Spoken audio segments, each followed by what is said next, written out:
ito pong mga laptop na ito, oo, upon delivery kaninyo, sino ho ang prioridad? Yun daw kaninyong nabigyan na dati for the past 5 years, hindi na mabibigyan. Paano po yung binigyan ng mga depektibo na mga, tama, no? Dell yung dati nilang brand na binili sa halagang 58,300 bawat isa. Do you remember that?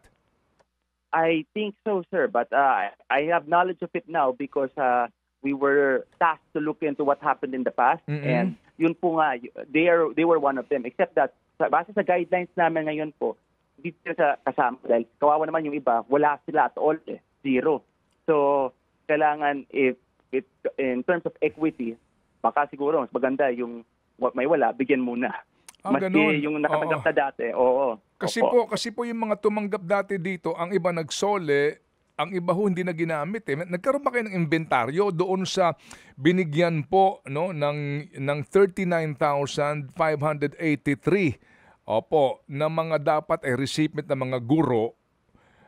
Yung iba ho dito hindi pa nakatanggap, ang iba po nakatanggap isinole. Nagkaroon ba ng inventaryo para naman maging fair din na yung ibang supposed to be tumanggap nitong depektibong Dell Intel Celeron na ito ay makatanggap po nitong mas makipagpakinabangan nila? Tama po. Hindi ko pa suri yung data kung sino nakatanggap ng mga Celeron dati dahil if I'm not mistaken, this was even before 2020 eh. 2022 po. Actually, lumabas yung COA report. Ay, 2022. So yung ngayon, yung mga budget yung mga laptops na nakatanggap na 2022, binibigay na namin yung iba kasi dinideliver pa ngayon yung iba eh. So namin yung backlog po from 2022 to 2025, 2024, pinadeliver na namin po yung mga nakaplano na ipa-deliver sa mga lugar na ito.